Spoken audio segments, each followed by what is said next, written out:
Olá pessoal, boa noite. Então nós estamos começando a nossa nona aula do nosso curso de Estética. Hoje nós vamos adentrar no século XIX e vamos falar do pensamento do pensamento romântico, né, do período do romantismo dentro da França, dentro da Inglaterra e dentro dos Estados Unidos também, tá bom? Eu já vou colocar os slides ali para apresentar, porque hoje a gente vai ter bastante assunto, bastante coisa para comentar. Espero que dê tempo da gente falar sobre tudo.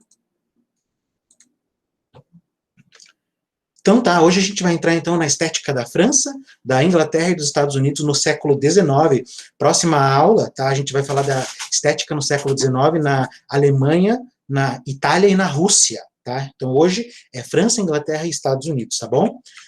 Então aqui a gente já está entrando no período chamado, né, conhecido como romantismo, tá? A gente já veio falando um pouco sobre ele nas aulas anteriores, principalmente quando a gente estava falando ali do classicismo, né, o classicismo, e dos autores que criticaram esses movimentos, ok? Então, a gente vai mostrar hoje o que é essa filosofia e esse pensamento aí romântico, tá? Então, a primeira coisa que vocês têm que saber, vocês têm que lembrar, é que o romantismo, ele se opõe a um racionalismo extremo, não é? Então, você, por exemplo, tem, digamos lá, uma filosofia, um pensamento iluminista, que se pauta principalmente nos ideais da razão. Aqui você tem um romantismo que ele é oposto, de certa forma, a um racionalismo extremo, tá?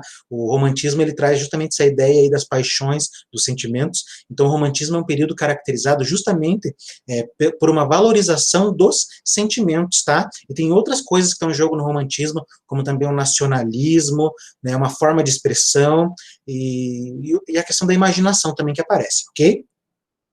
Aqui no romantismo, a história, de certa forma, começa a fazer parte desse período, certo? Então, por exemplo, nos períodos anteriores, os autores, eles não consideravam, de certa forma, o conhecimento histórico, o contexto social, para tentar entender e interpretar uma obra de arte. Aqui no romantismo, nós vamos ver que a maioria dos autores, eles se apoiam na história para tentar entender o que é o belo, o que é a beleza. E aqui a gente já vai começar a partir para algumas ideias, assim, que vão gerar aquele relativismo, não é? Que o belo seria uma coisa dependendo do lugar, dependendo da posição, dependendo do tempo, etc., tá? Aqui, então, a gente vai ver que tem algumas opiniões de alguns autores que afirmam que a arte está sob dependência do clima, história, cultura, costumes e religião.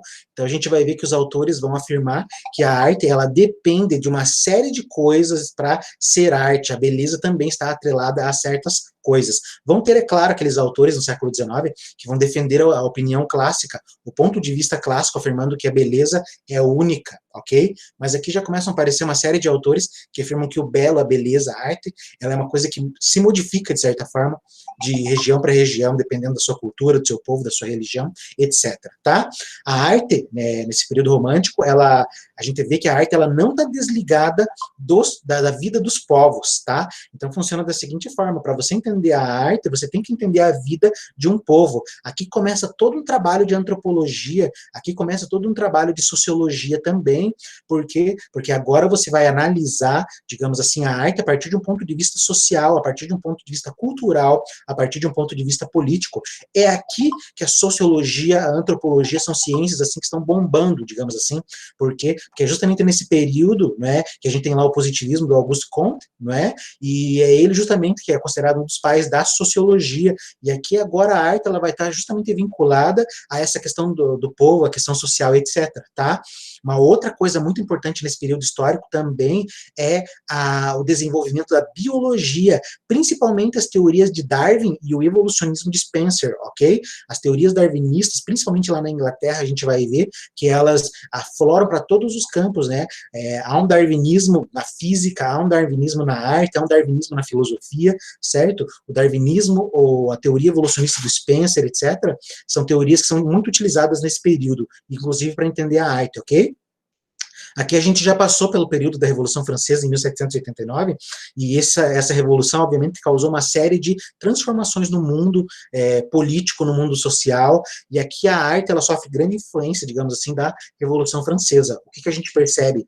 Percebemos que aqueles salões franceses, aquelas academias francesas, onde se fazia arte, onde você tinha, por exemplo, personagens lá que ditavam as regras de como se deveria produzir a arte. Depois da Revolução Francesa, esse tipo de coisa é praticamente exterminada. Os salões são fechados, digamos assim, aquela conversa toda intelectual sobre a arte também começa a se modificar, começa a aparecer um novo tipo de artista, principalmente o artista amador, não é? Aquele que não está vinculado à faculdade, à universidade, à academia, etc. Tá? O romantismo também é caracterizado aqui, principalmente por um individualismo crescente. Eles descobrem um indivíduo nesse período histórico, e aqui você tem uma série de pinturas, de poesias, poemas, obras literárias, que vão retratar o eu individual. É um individualismo que surge e cresce cada vez mais dentro desse período, tá? É um individualismo centrado principalmente na sensibilidade e na imaginação. A imaginação é a palavra-chave do romantismo, tá? Aqui dentro a gente está falando, né, primeiramente aqui no romantismo francês, tá, no século XIX, lá na França, não é, digamos assim, no século XIX, o teatro ele foi influenciado principalmente pelas obras do Shakespeare e do Schiller, ok? São dois autores ali que influenciam bastante o teatro, certo? E o que eles trazem, de certa forma? O Shakespeare traz a ideia dos conflitos. Você tem um Hamlet, não é? É um personagem ali centrado em conflitos, não é? E é isso que aparece justamente nos personagens do teatro, das obras literárias ali do romantismo francês. E o Schiller, você tem uma questão muito próxima, assim, ligada à educação do povo. A gente vai ver o Schiller na próxima aula, quando a gente trabalhar a estética alemã, não é, lá do século XIX, ok? Aqui nós temos também uma personagem bem interessante, que é a Madame de Staël, né, que ela foi, digamos assim, a primeira, né, a opor a tragédia francesa, a tragédia clássica francesa, aos dramas ingleses e alemães. Então ela era uma leitora, digamos assim, e ela lia os dramas, tanto, digamos assim, o teatro, tanto alemão, né, tanto os ingleses, e fazia suas comparações com os franceses, né? Então ela trouxe justamente essas questões que acabaram influenciando justamente o teatro francês, a forma de ver o mundo, a forma, digamos assim, artística de se trabalhar, tá? Ela é uma personagem bem importante para esse período, tá? Temos um outro autor aqui, interessante, filósofo, escritor, o Chateaubriand, né? François-René de Chateaubriand. Ele é bem interessante porque ele tem umas ideias bem legais. Ele não é considerado um romântico, eu não sei por quê, porque na verdade ele tem praticamente tudo ligado ao romantismo, né? Mas pelo menos se a pesquisa que eu fiz caracteriza ele como um pré-romântico. O que ele apresenta nas obras dele? Nas obras dele ele apresenta traços do seu próprio caráter, né? Ele apresenta assim a sua melancolia, um orgulho, uma imaginação. Então aqui nas obras você já começa, do Chateaubriand, você começa a ver principalmente esse caráter individualista. Agora a obra de arte ele está falando dele, não é? Antes o artista tinha que retratar o mundo, cenas históricas, cenas da Bíblia, grandes líderes. Agora o artista, para onde que ele está olhando no século XIX? Ele está olhando para ele é o centro do universo. Agora eu estou falando das minhas emoções e dos meus sentimentos. Essa é uma mudança muito profunda para a história da arte, tá? O Chateaubriand ele tem uma visão praticamente assim, quase idealista da natureza. Para ele, a beleza está nos espetáculos da natureza, nas paisagens, nas religiões, no cristianismo e no paganismo. Então, ele, de certa forma, ele vê a beleza na natureza, ele vê a beleza no real, ele vê a beleza nas religiões, principalmente no cristianismo e também naquelas religiões pagãs gregas, tá? Então, para ele, o belo se encontra, de certa forma, em toda parte do universo, onde você enxerga, onde você olha. Hoje a gente vai ver autores que vão mostrar que não, né? Que essa visão do belo universal, ela não existe, né? Ou pelo menos é uma visão muito idealizada da realidade. O Chateaubriand, nas obras dele também, você percebe que ele tem uma repugnância pela vida. Aqui você começa a ter um autor que, de certa forma, ele começa a mostrar que a vida não é uma coisa legal, e ele traz também, digamos assim, os seus sonhos dentro da obra dele. Ele é um sonhador, e ele aspira principalmente ao aniquilamento total e ao desespero absoluto. É aqui que a temática do desespero começa a aparecer dentro da arte, dentro da literatura. O Kierkegaard, que é um autor desse período, ele vai escrever a obra lá, O Desespero Humano, ok? Porque é justamente o desespero que começa a aparecer aqui, né? Pegue lá, por exemplo, um pouco mais para frente, as obras do Munch, né? Que ele traz justamente o grito, né? Que seria justamente esse desespero aí, aflorando, né? A flor da pele, digamos assim. Então, Chateaubriand já começa a trazer essas ideias, tá? O Chateaubriand, ele faz uma defesa do cristianismo, ele afirma que o cristianismo é uma religião bem humana, e é a religião que está mais próxima, digamos assim, do conhecimento artístico, porque é uma das únicas religiões que defende a liberdade, e é justamente pela liberdade que a gente pode pensar a arte, ok? Outra coisa interessante que ele traz, ele introduz a crítica literária na história, ok? Então ele traz uma ideia que é muito interessante, que é uma ideia que eu particularmente adoto para fazer leitura de imagens, leitura de obras, mas eu não sabia que era dele, ok? Então, o que é essa crítica literária na história? O que ele traz? Ele mostra que a crítica literária, ela serve para compreender uma obra e não para julgar. Então, quando você julga uma obra, fala assim, essa obra é boa, essa obra é ruim, isso não é trabalho da crítica. A crítica não tem que dizer se a obra é boa ou ruim. A crítica tem que compreender a obra, tentar entender a razão de ser, o motivo de ser daquela obra, ok? Julgar feio, errado, obra bonita, obra bela, não é o papel da crítica. Ela tem que entender por que essa obra tem existência, qual é o sentido dessa obra de arte, tá? Ele traz uma ideia também do belo ideal. Ele afirma que pode-se, portanto, definir o belo ideal como a arte de escolher e de esconder.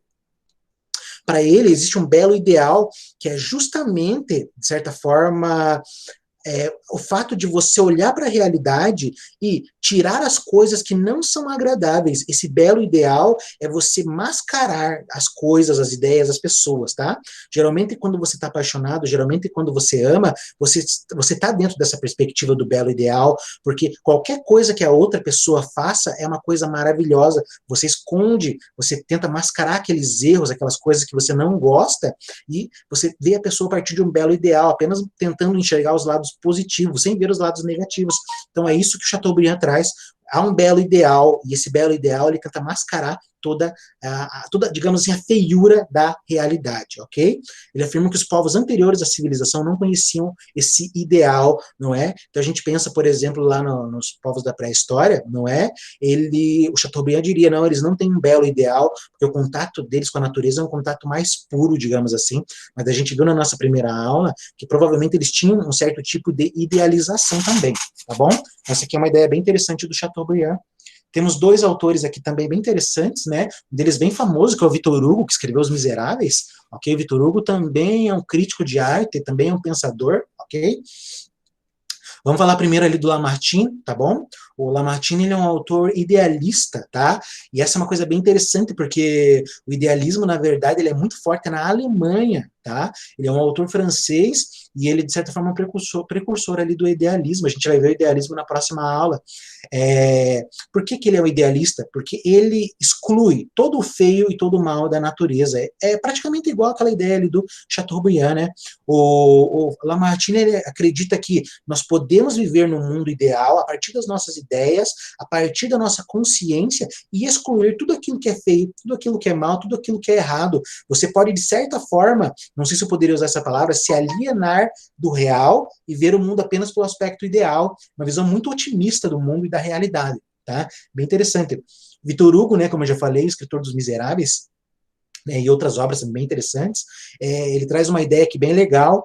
Ele fala, pela primeira vez, digamos assim, ele faz uma teoria dentro da estética francesa sobre o grotesco, tá bom? O grotesco é aquilo que é feio, é aquilo que não se encaixa, o grotesco é aquilo que, de certa forma, causa uma repugnância, não é? E ele defendeu que os antigos, né, os autores anteriores a ele não viram essa ideia do grotesco. Ele tem uma frase bem interessante: o belo tem apenas um tipo, o feio tem 1000, não é? Então ele afirma que a arte, ela tem que se basear nesse grotesco, porque o grotesco é um material assim muito vasto, que pode dar diversas, digamos assim, características para a obra de arte, porque o ideal de beleza é apenas um, mas o ideal de feiura é milhares. Então, a partir desses ideais é que você pode criar a sua obra de arte, a sua literatura, a sua poesia, não é? E ele afirma também que a arte é a expressão da sociedade. Quer conhecer a sociedade de uma época? Analise a sua obra de arte. O Nietzsche também vai afirmar isso, ok? Temos um movimento bem interessante nessa estética francesa do século XIX, que é o ecletismo francês. O que é ecletismo? É quando você junta várias coisas ali diferentes. Ser eclético, atualmente, digamos assim, é quando você gosta de várias coisas. A gente pode pensar o ecletismo dessa forma também. Os autores tentam unir diversas teorias ali díspares, coisas que às vezes não tem nada a ver, para tentar bolar uma ideia, né? Aqui a gente tem o Victor Cousin, né? Ele tentou unir o misticismo, o sensualismo, o idealismo realismo e ceticismo são teorias assim diferentes, e ele tenta unir para tentar, de certa forma, criar uma nova concepção filosófica, uma nova concepção estética, tá?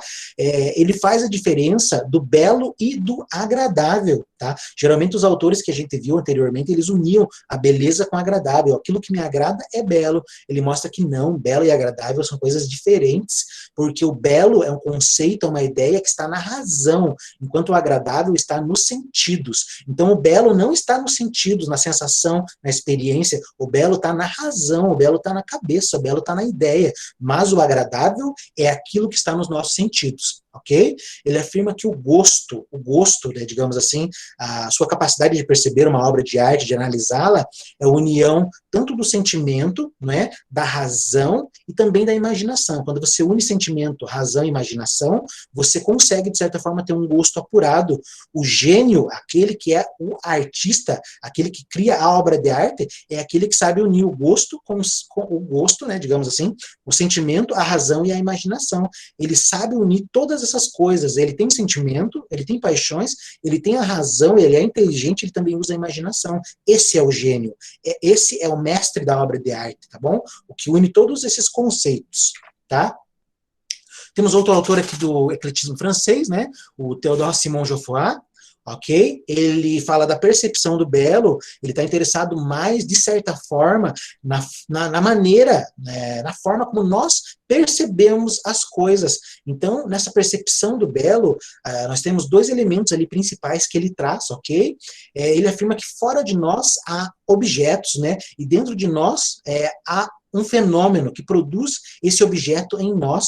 Então, dentro da, digamos assim, dentro da nossa percepção, dentro do nosso juízo, dentro da nossa consciência, existe um fenômeno que é criado justamente a partir de uma percepção de um objeto. Eu vejo objetos, eu vejo fenômenos no mundo real, e a partir da minha experiência, eu coloco esses objetos, esses fenômenos dentro de mim. Eles têm duas existências, uma existência fora de mim e uma existência dentro de mim. É isso que ele traz, e ele divide essas duas categorias em fenômeno, né? Fenômeno sensível, que é o prazer, que é aquilo que você sente, e o fenômeno intelectual, que seria o juízo, que é a capacidade de você julgar as coisas. Então, quando a gente aprecia o mundo, a beleza, uma obra de arte, escuta uma canção, assiste um filme, você tem a tua sensibilidade, a tua experiência, isso dá prazer, mas a questão intelectual, ela está dentro do juízo. O que é o juízo? A inteligência, é quando você julga a obra de arte a partir, digamos assim, do seu gosto. A obra é ruim, a obra é legal, a obra falou disso, a obra falou daquilo. Isso é juízo, isso é intelectual, ok? Temos o outro autor também bem interessante, que é o Lamennais, né? O Lamennais, ele tem uma estética, digamos assim, mais voltada para religião, ok? A obra dele é toda dedicada, de certa forma, ao Platão. Ele gostava muito do Platão. A estética dele é puramente idealista, ok? Ele acredita que a arte, ela tem origem divina.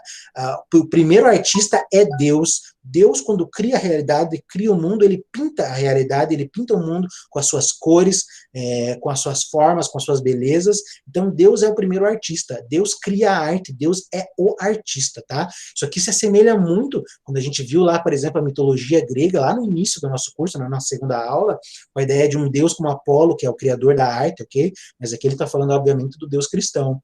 Ali, ele vai trazer uma citação, eu trago uma citação que é bem interessante, né?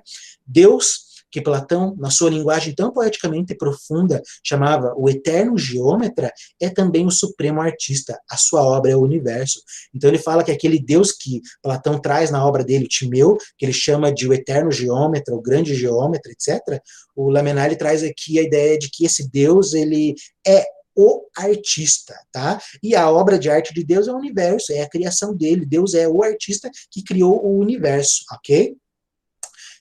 Tem uma outra citação que também achei bem interessante, tá? Conhecer, compreender a obra divina, eis a ciência. Reproduzi-la sob condições materiais e sensíveis, eis a arte. Aqui, então, ele faz uma diferenciação entre ciência e arte. Ciência é aquilo que você usa para compreender, para conhecer as obras do divino ou as obras de Deus. Já a arte é aquilo que você usa para reproduzir essas obras, essas criações. Então, a ciência serve para você conhecer o mundo. A arte serve para você reproduzir o mundo, certo? Então, essa é uma ideia bem interessante do Lamennais também, ok? Agora a gente vai sair desse ecletismo estético e vamos entrar agora no sociologismo estético. É aqui que, de certa forma, a gente tem algumas ideias da sociologia dentro da perspectiva artística. A gente vai ver alguns autores aqui, que eles são muito importantes também para a sociologia, e eles já discutem algumas questões estéticas, algumas questões relacionadas à arte, tá bom?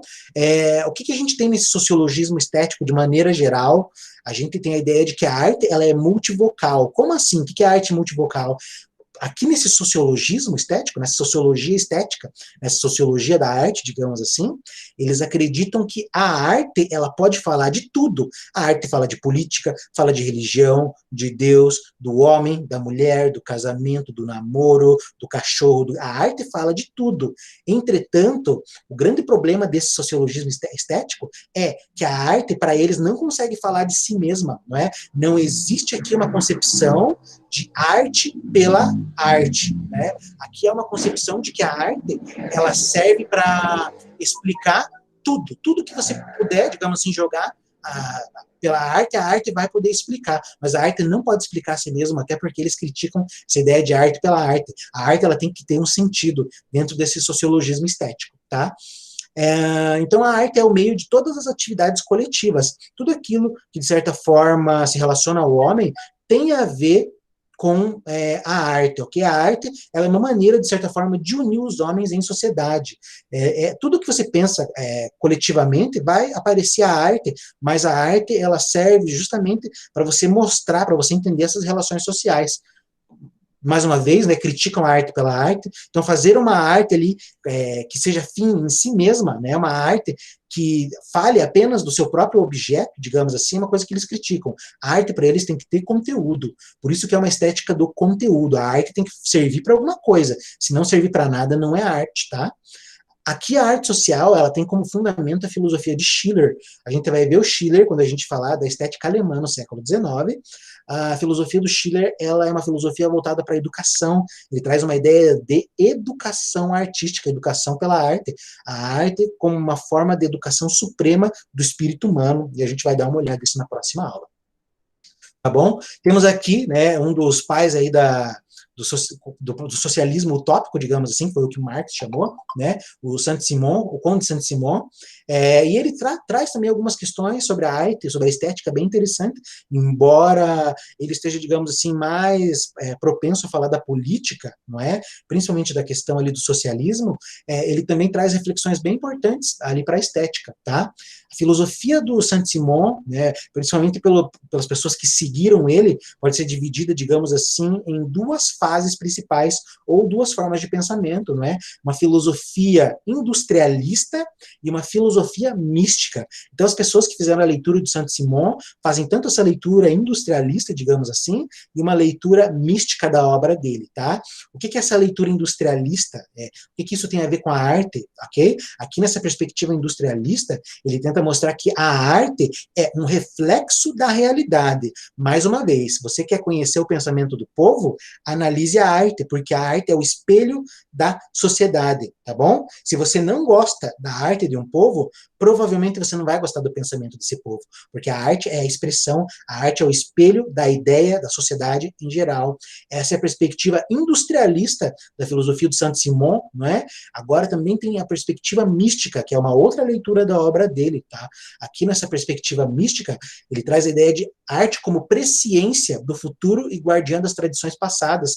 Então a arte para ele não apenas é um reflexo da realidade, mas também como uma forma de certa maneira de predizer aquilo que a sociedade pode, digamos assim, vir a ocorrer na sociedade no futuro, né? Então eles falam de um socialismo ali que vai chegar, um socialismo que vai surgir, e é justamente a arte que pode mostrar isso, ok? A arte ela também serve para refletir sobre as tradições passadas. A arte também serve para refletir a história do passado, e certas tradições têm que ser mantidas. Então, a arte pode ser pensada tanto como um espelho do real, como aquilo que reflete a realidade, como também aquilo que prevê, de certa forma, um futuro, e também aquilo que guarda, de certa forma, um passado, tá bom? Temos outro autor aqui também, é considerado o pai do anarquismo, que é o Proudhon, né? O Proudhon também está dentro ali do socialismo, ok? Defende que arte pela arte é absurdo. O artista que quer fazer arte para não mostrar nada, só mostrar, digamos assim, o seu talento, a sua arte, o pensamento de um período, digamos assim, de um movimento artístico, isso é um absurdo, isso é totalmente inútil. A arte, ela tem que ter um objetivo, a arte tem que ter um conteúdo, pelo menos na perspectiva do Proudhon, né? Mais uma vez, ele traz aqui uma ideia bem parecida ali com Saint-Simon, né? Para ele, a arte é reflexo do espírito humano. Aqui ele está falando agora de maneira assim mais individual, mas a gente pode pensar também de maneira social. Se você quer conhecer o pensamento de um artista, de um poeta, de um escritor, analise a sua obra de arte, veja o que ele produz, tá bom? Há uma leitura também que eu gosto muito, essa leitura é muito desafiadora, que não existia nessa época, mas vai surgir daqui a pouco, que é a leitura psicanalítica, ok? A leitura da psicanálise da obra de arte mostra que você tem que ver a obra de arte não por aquilo que ela mostra, mas por aquilo que ela não mostra, né? Então a leitura psicanalítica analisa a arte pelo silêncio, você analisa o artista por aquilo que ele não diz, ok? Isso é uma leitura bem complexa, bem complicado, mas ao mesmo tempo é interessante, ok? Quando eu for trabalhar, digamos assim, o contexto lá da Primeira e Segunda Guerra Mundial, eu vou falar um pouco dessa questão do silêncio, para vocês entenderem como funciona isso na perspectiva artística, tá? Para ele, então, a arte tem que ter um objetivo, tem que ter uma finalidade. A arte, ela serve como aprimoramento moral, um aperfeiçoamento moral do homem. A arte, ela serve para, de certa forma, incentivar o homem a ser cada vez melhor. Então, a arte tem um fim pedagógico, a arte tem um fim educacional, tá? A arte para ele é auxiliar da justiça e da verdade. A arte é auxiliar, digamos assim, a arte é subordinada à justiça e à verdade. Portanto, a arte é subordinada, né? Justiça e política. A verdade a gente pode pensar no âmbito científico, tá? A arte é subordinada tanto à política, né, justamente, e também quanto à ciência, ok? A arte, ela serve para, digamos assim, colaborar com essas duas investigações, mas uma arte sem conteúdo é impossível, ok? Ele afirma que deve-se julgar o pensamento do artista e não a sua destreza. Então, quando você analisar uma obra de arte, você tem que analisar o que o artista quis passar, qual é o pensamento que ele quis mostrar, e não se ele é um bom desenhista, um bom pintor, um bom músico, etc. Você tem que se perguntar qual foi a intenção desse artista, ok? Isso aqui é uma coisa, assim, bem próxima da arte contemporânea, se a gente for parar para pensar, porque a arte contemporânea, você tem que entender ela pelo conceito. Se você analisar pela destreza artística, você sempre vai julgar que não existe arte contemporânea, mas é pelo conceito. Você tem que se perguntar, o que esse cara quis ao fazer essa obra de arte, ok? Isso aqui é uma ideia bem diferente, né, daquele autor que a gente viu agora há pouco, o Chateaubriand. Para o Chateaubriand não se deve julgar uma obra de arte, deve se compreender. Aqui, de certa forma, você deve julgar o pensamento do artista, então você coloca um critério, você julga. O cara fez arte que não serve para nada, vamos condenar esse cara. Ele fez uma arte boa para a sociedade, então vamos louvá-lo, ok? Interessante.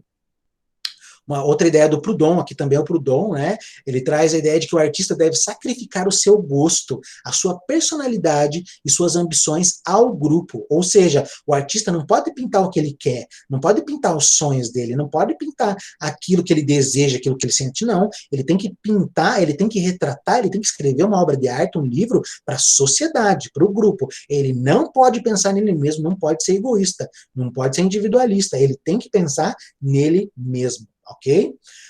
Então, o gênio artístico, o grande, digamos, criador, o mestre da obra de arte, é social. O gênio, ele é social justamente quando ele mostra, quando ele consegue trazer uma arte que é relevante para a sociedade e para o povo dele. Tá? Proudhon traz uma ideia que a arte não cria nada. A arte não serve para criar, mas serve para revelar. O papel da arte é revelar os mecanismos da sociedade. A arte não cria absolutamente nada, ok?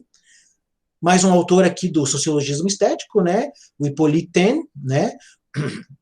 O Hippolyte Taine, ele é um naturalista, ele é um biólogo, digamos assim, e ele segue uma linha darwinista. Ele vai trazer pela primeira vez a ideia da seleção, a teoria da seleção natural, e principalmente a questão do evolucionismo de Spencer para a obra de arte. Então, aqui a arte ela vai trabalhar com essa ideia do evolucionismo, principalmente a partir aqui dos escritos do Taine, não é?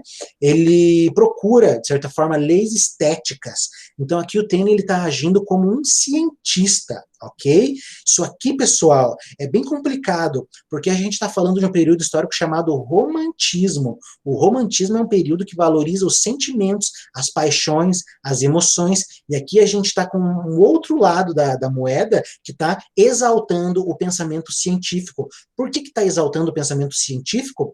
Porque aqui, pessoal, a gente está falando da França. Lembra lá que a França, eu falei para vocês, um dos principais filósofos, um dos pais do pensamento francês, é o filósofo René Descartes, que desenvolveu justamente aquela questão do racionalismo. Os franceses, eles não conseguem se livrar do racionalismo. Então, aqui você ainda vê que você tem um romantismo, mas você ainda tem teorias científicas também, que tratam justamente de analisar a sociedade. Você ainda tem um darwinismo muito forte, e é aqui que você vai ver daqui a pouco um Augusto Comte, né, que seria justamente o pai da sociologia. Então, o cara está pensando em ciência num século onde as outras pessoas estão pensando em sentimentos, em razões, em emoções, em paixões, digamos assim, tá? Por quê? Porque o francês é assim, ele pensa utilizando a razão, e a razão é aquilo que fundamenta o pensamento científico. Não tem como surgir um positivismo fora, digamos assim, da França. O positivismo, ele é da França, justamente porque a França é racionalista. Você não pode pensar um positivismo sendo criado na Alemanha, porque a Alemanha está muito ligada à ideia do absoluto, ao abstrato, ao eu, não é? Você não pode pensar também digamos assim, a teoria do Comte, você não pode pensar ela na Inglaterra, não pode pensar um positivismo na Inglaterra, porque os ingleses estão interessados em outras questões também, não é? E aqui a gente vê que na França ainda segue esse pensamento racionalista, tá? Então aqui o Taine, ele ainda está interessado em leis estéticas, que ele vai analisar justamente a partir da teoria da biologia, tá bom? Ele cria uma teoria chamada teoria dos meios, teoria bem polêmica, tá? Uma teoria que depois deu origem àquilo que a gente vai chamar de darwinismo social, que é o que principalmente fundamentou ali o pensamento nazista, tá? Porque segundo o Taine, você pode explicar uma obra de arte a partir de 3 ideias: a raça, o meio e o momento histórico. Então, são 3 unidades ali que você poderia explicar a realidade. Isso cria um determinismo muito grande na área da arte, ok? Porque a raça, né, ela começa a ser investigada a partir da sua genética. Daqui a um pouco tempo, né, pelo menos 70, 80 anos, já vai ter uma genética bem forte ali, que vai tentar entender a questão genética do negro, do branco, do índio, do asiático, e o darwinismo social vai trazer justamente essa ideia, não é? Que existem povos que são mais evoluídos, digamos assim, que outros, existem raças que são mais evoluídas. Isso aqui é uma coisa bem polêmica, bem complexa, como se existisse, digamos assim, uma raça inferior. Os nazistas vão apoiar a ideia deles de que o judeu é algo inferior e deve ser, digamos assim, eliminado, porque o alemão é o mais forte biologicamente. Então, todas essas teorias, elas são usadas, digamos assim, para justificar preconceito, racismo, uma série de coisas. Então, ele afirma que a raça, o momento e a história são definitivas para você entender uma obra de arte. A obra de arte, ela é determinada por um estado geral do espírito e dos costumes. Então, se você quer entender um artista, uma obra de arte, um pensamento, analise a raça, o momento onde aquela arte está inserida e a história que você vai encontrar. Não tem surpresa, não tem inspiração, não tem nada. É tudo biológico, é tudo científico e pode ser explicado cientificamente sem problema nenhum, tá? Aqui eu trouxe uma citação dele também, bem interessante. A pressão do espírito público e dos costumes circundantes comprime os talentos ou desvia-os, impondo-lhes uma floração determinada. Então ele vai falar que não tem gênio artístico, não tem uma pessoa que é genial para a arte. A arte não é uma coisa revolucionária, a arte é fruto do seu tempo, da sua época. Nada mais que isso, e é a sociedade que vai, de certa forma, guiar esse pensamento artístico. É a sociedade, é a história, é justamente aquela raça que vai guiar o desenvolvimento da arte, o desenvolvimento estético. Não tem surpresa, não tem imaginação, não tem invenção, não tem nada. É uma coisa científica, que segue uma lei, uma ordem, uma regra determinada. Olha o que ele vai dizer também. O artista é um personagem fictício, ideal. O artista que as pessoas tanto vangloriam, nada mais é que um personagem inventado. Ele é inventado pela cultura da época dele, não é? Porque sem a história, sem o meio, sem a raça, não existiria o artista, segundo a perspectiva do Taine, não é? Então, isso explica a convergência do gosto e do estilo de uma determinada época. Então, por que que o artista, ele se adapta ao tempo, ele, de certa forma, consegue prever certas modificações dentro da realidade, dentro da história? Porque ele está preso dentro daquele período, ele não pode fazer nada de espetacular, segundo a perspectiva do tema, né? O artista, ele é fruto daquele período histórico. Acabou aquele período, acabou o artista também. Novos períodos vão surgir novos tipos de arte, novas perspectivas que você pode explicar biologicamente. Essa filosofia, esse pensamento, não abre espaço, digamos assim, para o aleatório. É uma filosofia bem determinista, tá? Não abre espaço para o aleatório, não abre espaço, digamos assim, para a inspiração, porque é, de certa forma, tudo guiado por leis e regras orgânicas, tá? Um pensamento bem complicado. De certa forma, talvez ele carregue uma parcela da verdade, talvez ele tenha a sua razão, mas reduzir, de certa forma, o pensamento do artista, a arte, aqueles três meios é muito complicado, tá bom? Temos um outro autor aqui também, não é? Que é o Jean-Marie Guyot, né? O Jean-Marie Guyot, ele é um seguidor do Auguste Comte, não é? O Auguste Comte, mais uma vez, é uma filosofia positivista, uma filosofia baseada principalmente na ciência, que, de certa forma, recusa o pensamento religioso, não é? Para quem já estudou um pouco do Auguste Comte, lembra lá dos três estados do Comte, não é? O teológico, o metafísico e o positivo, ok?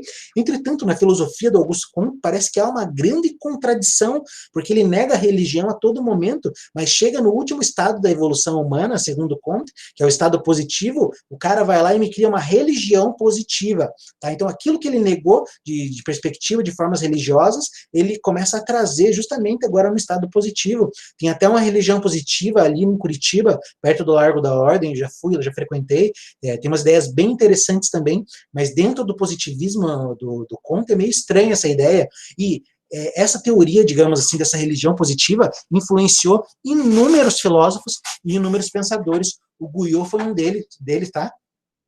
Por quê? Porque o Guyot, ele defende um positivismo espiritualista. Então, o espiritualismo é um movimento filosófico que repudia o positivismo. Ele surgiu, de certa forma, na França, com a tentativa de negar os poderes da ciência. Mas o Guyot, ele une duas teorias ali contrárias, né? Que é o positivismo, que é puramente científico, e o espiritualismo, que seria justamente uma coisa que a ciência não pode explicar. Então, ele traz essa ideia, um positivismo espiritualista. Ele mostra que existe uma moral evolutiva. Aqui, as ideias de Darwin, as ideias de Spencer também são bastante utilizadas. Para ele, quando a sociedade vai, digamos assim, progredindo, a moral, a ética, a beleza também vão evoluindo. São conceitos que vão evoluindo junto com o ser humano, tá? Há uma crescente expansão e intensidade da vida. O Guyot, ele também está dentro de uma filosofia chamada e conhecida como vitalista, tá? Que vai ter seu expoente principalmente num filósofo francês chamado Bergson. O Bergson, ele traz a ideia, assim como o Guyot também, de que a vida é aquilo que a ciência não consegue explicar. A ciência pode explicar tudo, menos a vida. A vida não se reduz à biologia, à química, à física, à matemática, à sociologia. A vida não se reduz a isso. E é isso que o Guyot traz também, essa ideia, tá? Ele mostra que a vida, ela sempre escapa da teoria, que é uma coisa que o filósofo Kierkegaard também vai trazer. Ele vai mostrar que, criticando principalmente a filosofia do Hegel, que não tem como você criar um sistema de pensamento que englobe todas as coisas do universo, que explique tudo. Por quê? Porque a vida sempre vai escapar da explicação. A vida nunca pode ser explicada. E é isso que o Guyot traz dentro do pensamento dele. Tá? Então ele vincula a arte, né? A arte vincula o indivíduo ao todo e o momento à eternidade. Então aqui ele mostra, né? O Guyot, ele traz a ideia de que a arte serve para vincular um indivíduo isolado ao todo social. E, de certa forma, também a arte serve para englobar um momento, ali uma duração curta, na ideia de eternidade. Tá? Então, a arte ela tem esse papel, porque a arte justamente representa essa evolução, e ela justamente representa também esse aspecto da vida que escapa a toda explicação. Para ele, a arte representa a irreligião do futuro, ok? Como um positivista, ele não pode defender a religião, justamente porque ele está dentro de uma outra perspectiva, mas ele afirma que a arte é uma irreligião, vai ser a irreligião do futuro. Conforme as pessoas forem evoluindo socialmente, a arte vai ser cada vez mais presente dentro da cultura dos povos, dentro da forma de comunicação e dentro da maneira como as pessoas interagem uma com as outras, tá? Temos o último autor aqui do sociologismo estético, temos, né, que é o Gabriel Ceaie, não é? Ele mostra que o gênio é a própria natureza prosseguindo a sua obra no espírito humano. Então ele acredita que o gênio, o mestre da obra de arte, é um produto da natureza. A natureza, de certa forma, escapa algumas vezes e ela transborda numa pessoa, num indivíduo, e esse indivíduo, ele vai mostrar o reflexo da natureza na sua obra de arte, ok? Não existem regras referentes à produção de um gênio artístico, não, porque é uma coisa que a própria natureza, a natureza é viva, ela se manifesta no indivíduo, e é o indivíduo que vai criar, digamos assim, aquelas obras que duram a eternidade, ok? E ele mostra que isso não tem regra, porque é uma coisa que a natureza escolhe, ok? Como ela faz essa escolha, não faço a mínima ideia, ok? Então ele afirma: é a vida tornada gênio inconsciente, espontâneo, em esforço para a harmonia, que faz a fecundidade do espírito, ok? Então a natureza, ela se manifesta justamente no ser humano, em alguns seres humanos, e ele expressa aquilo que é natural a partir da sua obra de arte, certo? Também é um vitalista, assim como o autor que a gente viu anteriormente, né, que foi o Guyot. Então o CAE, ele traz a ideia de que o belo, a beleza, é justamente essa vida, é esse impulso vital, é aquilo que faz todas as coisas, de certa forma, serem o que são, ok? Aqui a gente vai entrar agora nos últimos autores franceses, ok? A gente vai falar agora um pouquinho de duas perspectivas francesas dentro da arte, dentro da literatura, que é justamente o naturalismo, né, e o simbolismo. O naturalismo, ele se deve à figura aqui desse poeta famosíssimo chamado Charles Baudelaire, né? Baudelaire é um autor maravilhoso. Se puderem, leiam As Flores do Mal, que é uma obra fantástica, tá? O Baudelaire está entre o naturalismo e o simbolismo. O Baudelaire, a obra dele, na verdade, ela está entre vários estilos ali. Ele é um cara que ele impulsionou vários artistas ali na França na época. Ele é muito importante, tá? Então, o que é esse naturalismo? O naturalismo é uma reação contra o romantismo, ok? Então, na França, apesar daquele movimento romântico, daquele movimento que valorizava a paixão, as emoções, a imaginação, a gente tem um outro movimento que valoriza a ciência, como eu já falei, herdeiro de uma tradição racionalista. E o naturalismo na arte, ela tenta a todo momento, né, se opor a esses sentimentos, não é? O naturalismo mostra a predominância da ciência. O naturalismo também deu origem àquela outra corrente literária que é o parnasianismo, tá? Provavelmente vocês já ouviram falar. Aqui não se procura o belo, tá bom? Dentro dessas correntes naturalistas parnasianas, o que se procura são métodos para você escrever uma bela obra literária, para você fazer uma bela obra de arte. A arte deve ser intelectual e menos pessoal. A arte não deve falar de si, como por exemplo, a arte lá do Chateaubriand, mas a arte deve falar, digamos assim, de coisas inteligentes. A arte deve instruir. O Baudelaire, ele é poeta e crítico. As suas críticas de obras de arte são fantásticas, né? Ele apresenta vários autores na época dele também. Vale a pena ler as críticas do Baudelaire para quem se interessa pela arte. Não é? Então ele vai afirmar que o belo tem algo de eterno e de transitório, de absoluto e de particular. Então a beleza é aquilo que, de certa forma, ela é transitória, porque ela depende do período histórico, ela acaba. Mas existe algo de eterno que fica naquela obra de arte ainda. A Mona Lisa é uma obra de arte que é transitória, que ela depende do período dela, lá no Renascimento, mas ela ainda carrega sua beleza. Então ela está entre esse transitório e o eterno, ok? O Baudelaire traz uma ideia bem interessante, que o belo é extravagante. O extravagante é tudo aquilo que, de certa forma, é colocado a mais pelo artista. O artista segue regras? Segue, mas aquilo que ele coloca mais é o extravagante, e é isso que é a beleza, ok? Essa extravagância é o que gera liberdade, porque o artista é livre para colocar o que ele quiser na obra de arte dele, ele tem que dar a cara dele. Sem liberdade, não existe obra de arte. A arte morre, tá? Temos aqui também 4 autores bem interessantes, que eles representam simbolismo, são autores, de certa forma, herdeiros do Baudelaire, não é? O Paul Verlaine, né? O que é esse simbolismo, primeiramente? O simbolismo é um tipo de arte, ok? Que ela tenta não trabalhar, assim, com essas questões científicas, ela tenta não descrever as coisas, mas ela tenta trazer ideias, símbolos, que você tem que interpretar e que você, de certa forma, consegue intuir uma coisa muito mais profunda, justamente a partir desses símbolos, né? Então, às vezes você fala do sono, não é? Mas esse sono você quer representar a morte, às vezes você fala, digamos assim, de um animal tentando representar um sentimento, etc. Não é? Então, o simbolismo, ele traz figuras de imagem e a partir dessas figuras você vai ter uma compreensão maior do todo, tá? O Paul Verlaine, então, ele traz a ideia de que Principalmente nos poemas dele, ele tenta trazer os estados sentimentais dele, ok? Mas não é uma coisa que assim é clara, você tem que ir lendo, você tem que ir pegando a partir desse simbolismo que eles trazem, tá? Tem o Arthur Rimbaud também, que ele procura a relação entre os sons e as cores, isso aqui é uma coisa chamada de sinestesia, ok? Ele tenta trazer, de certa forma, dentro da sua poesia, uma forma de entonação onde você recita a obra e, ao mesmo tempo, isso soa na sua cabeça como uma cor, como um sentimento. Isso é simbólico, porque você vê uma coisa e essa coisa remete a outra. Mesma coisa, quando eu tenho, por exemplo, digamos assim, eu tenho a imagem de algo líquido, sei lá, eu tenho a imagem de algo líquido, parece que eu tenho essa sensação do líquido também. Eu tenho a imagem do fogo, eu tenho a imagem do vermelho, parece que eu tenho a imagem de alguma coisa quente. Isso é uma coisa simbólica. O Rimbaud traz muito dentro da obra dele. Tem o Mallarmé, não é? Que ele é praticamente um idealista. Para ele, todo mundo material é símbolo. Todo mundo material é uma ideia. Toda realidade é simbólica. É uma realidade que remete a outras realidades.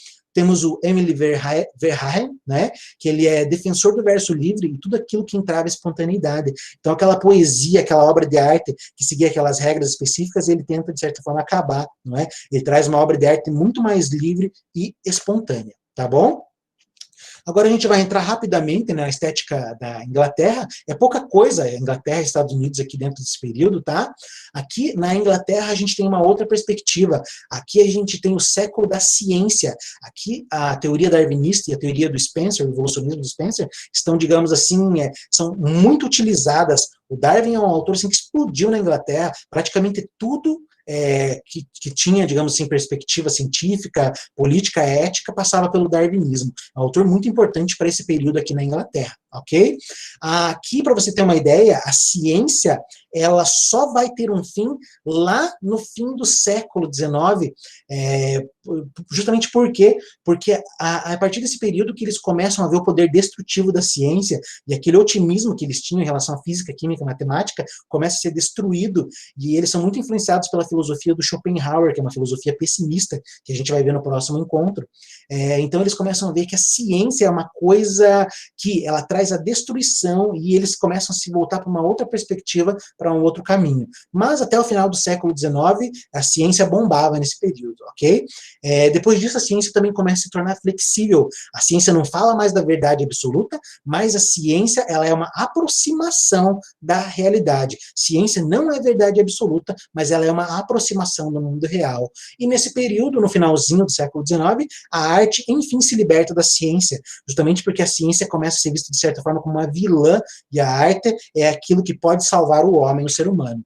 Aqui temos um autor bem interessante, que é o John Ruskin, não é? Que ele tem algumas ideias ali, ele tem uma estética bem contraditória, porque ele escrevia algumas obras, mas às vezes quando ele ia falar, ele ia pronunciar ao público, ele se perdia, ele tinha muita dificuldade para debater, então muitas ideias ali acabaram sendo compreendidas erradas, tá? Também traz uma arte vinculada ao progresso humano.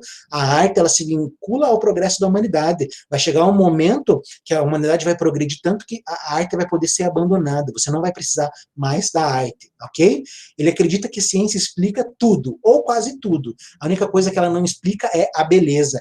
Então, teorias sobre a beleza, aqui já começam, de certa forma, a ser vistas com maus olhos, digamos assim, porque a ciência não é capaz de explicar o belo, não é capaz. O belo é uma outra coisa que não faz parte da ciência. O Ruskin também ele é importante porque ele é um precursor da preservação das obras do passado, não é? Aqui ele começa a trazer aquelas ideias de patrimônio histórico material e imaterial. Ele é um dos primeiros autores a falar que você tem que conservar as obras de arte. Não destrua a escultura, não destrua o quadro, não destrua os vasos, não destrua as pinturas. Então ele começa a trazer essa ideia do patrimônio histórico. Tem que se preservar a obra de arte, tá? Temos o Spencer também, ok? O Spencer, ele é justamente um dos responsáveis aí pelo evolucionismo, a teoria da evolução, e o darwinismo social é baseado explicitamente nas ideias do Spencer, tá? Para ele também analisa o belo como um cientista, ele mostra que o belo está no prazer e na dor, ok? Então, esse conceito de belo, ele está nos sentimentos do homem, principalmente nessa ideia de prazer que você tem e na dor, porque a dor ela também pode, digamos assim, acarretar um belo. E esses estados, né, o prazer e a dor, eles não se reduzem ao pensamento nem à vontade, nem a nada. São estados fisiológicos, são características inatas, digamos assim, do aparelho biológico do ser humano, ok? Que servem para o ser humano se defender em sociedade, para o ser humano conseguir se comportar, para ele pensar e para ele criar também a obra de arte, ok? Para ele, o prazer é o máximo de estimulação com o mínimo de esforço. Prazer é quando você tem uma estimulação máxima dos órgãos dos sentidos com o mínimo de esforço que você faz, ok? Para ele, a arte é um excesso de forças. Então, ele fala que o corpo humano, ele precisa de uma série de forças para se manter organicamente. Você tem que se alimentar, tem que criar vitamina, você tem que sair, tem que correr, tem que andar. E a arte é justamente quando você não tem mais força para gastar com o seu organismo, então você utiliza essas forças para criar a obra de arte, pelo menos dentro da teoria do Spencer. Temos um outro autor aqui, que é o William Morris, não é? Ele é um pré-rafaelita. Os pré-rafaelitas, eles defendem que a arte, de certa forma, tem que se voltar para a arte antes do Rafael. O Rafael é um pintor lá do Renascimento, porque antes do Rafael você tinha uma arte, de certa forma, mais livre, sem todas aquelas regras, aquelas decorações que o academicismo e o classicismo trouxeram, tá? Ele é discípulo do Ruskin, né, aquele cara do patrimônio histórico que eu falei para vocês.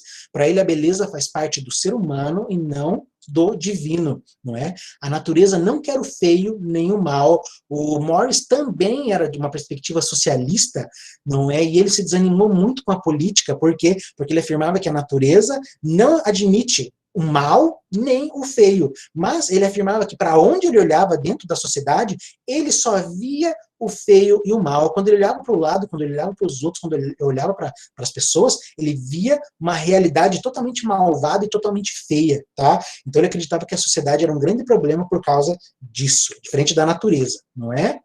E agora entramos, só para terminar, também rapidinho, não é? É pouca coisa, a estética nos Estados Unidos do século XIX.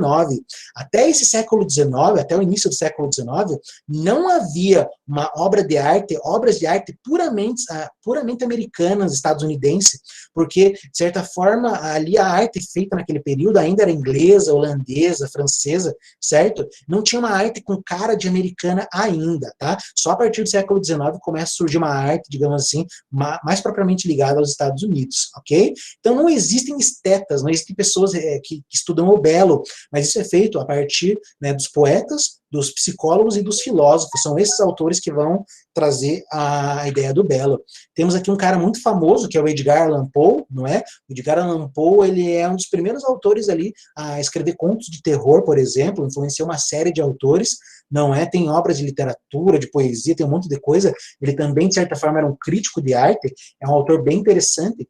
Ele defende a arte pela arte. Para ele, a arte, ela não precisa ter uma utilidade. A arte, por si só, é válida, não precisa ter um fim, como a gente viu lá no sociologismo estético francês, tá? Ele divide o espírito humano em 3 partes: o intelecto puro, o gosto e o sentido moral. O que é o intelecto puro? É aquilo que trata da verdade. O gosto é o que trata do belo, e o sentido moral é o que trata do dever, da ética. Para ele, a poética, a arte, o gosto, pode tanto influenciar na busca pela verdade, como também pelo critério de como o homem deve se comportar em sociedade. Mas, para ele, a poesia, a arte, não é obrigada a ensinar absolutamente nada, mas ela pode ensinar se ela quiser, ok? Temos também o Emerson, Ralph Waldo Emerson, que é um autor bem interessante, é o último autor que a gente vai ver aqui agora, né? É ele mesmo, e ele afirma justamente o seguinte: ele é um seguidor das ideias do Hegel. Hegel vai ser um autor que a gente vai ver na próxima aula, então ele traz uma teoria bem diferente. Isso aqui justamente não é a cara dos Estados Unidos, a teoria que ele traz não tem nada a ver, de certa forma, com os Estados Unidos, porque os Estados Unidos têm uma filosofia mais voltada para a ciência, uma filosofia analítica. O que ele está trazendo é uma filosofia continental, uma filosofia mais voltada para a poética, para o espiritualismo, digamos assim, coisa que o americano não curte. O americano é mais prático, assim como os ingleses também. Então ele é defensor, né, de um movimento ali conhecido como transcendentalismo americano. O Emerson e o Thoreau são os principais autores aí do transcendentalismo americano, baseados principalmente na ideia de Kant e de Hegel. O transcendentalismo americano, o Emerson, ele procura unificar o ideal com o real, tá? A realidade nada mais seria que uma idealização do ser humano. Todo real é uma idealização que ele chama do espírito. O espírito seria aquilo que é transcendente. O espírito nada mais seria do que Deus, não é? Então, de certa forma, Deus e o homem, eles têm uma ligação, Deus, natureza, o homem, eles têm uma ligação, e eles se ligam justamente a partir da ideia, certo? Para o Emerson, o belo é transcendente, o belo não se encontra, de certa forma, na natureza. O belo se encontra justamente na ideia, mas essa ideia, mais uma vez, é o que une natureza, homem e Deus. Para ele existem três tipos de beleza: a beleza como ilusão, que é a beleza dos sentidos, que é mera ilusão, mera aparência. Tem a beleza moral, que é justamente uma conexão do homem pela via mística com o sagrado e com o divino, e há uma beleza transcendente, que é aquilo que escapa, de certa forma, ao homem. Essa beleza transcendente é a beleza do todo, é a beleza do total, é a beleza do espírito, digamos assim. O belo é a união de todos os valores, o bem, o certo, o justo, o valoroso, etc., a coragem, todos esses bens, eles formam o belo é a totalidade do real, ok? E ele mostra que o papel do homem é muito importante, digamos assim, na realidade, porque ele afirma que até a natureza é subordinada ao homem. Tem aquela frase ali dele: a natureza é a sombra imensa do homem, ou seja, o que é a natureza? É apenas uma extensão humana, ok? Pessoal, né? Peço desculpas aí por ter corrido na explicação, tinha bastante coisa, eu cortei aí alguns autores também, tá? Mas eu acho que é mais ou menos isso, é essa perspectiva aí da estética no século XIX. Na França, a gente tem um pensamento ali romântico, mas também voltado para a ciência. Temos na Inglaterra um pensamento ali baseado nas ideias do Darwin, né, e do Spencer, e nos Estados Unidos a gente tem ali umas teorias meio esquisitas assim para os Estados Unidos, principalmente naquele começo, que é esse transcendentalismo que não tem cara de Estados Unidos, que a gente vai ver na próxima aula por quê, e também porque traz aquela ideia do Poe, não é? Que tem uma visão, de certa forma, mais idealizada do real, da realidade, tá bom? Temos 4 minutos, se vocês quiserem fazer alguma pergunta, façam. Se não, qualquer coisa, deixamos para a próxima aula. Pessoal, nosso próximo encontro, já vou adiantando para vocês, vai ser na próxima terça-feira.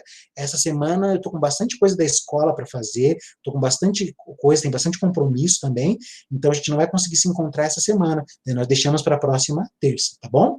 Se não tiverem nenhuma pergunta, podemos encerrar por hoje, tá, pessoal? Fiquem à vontade.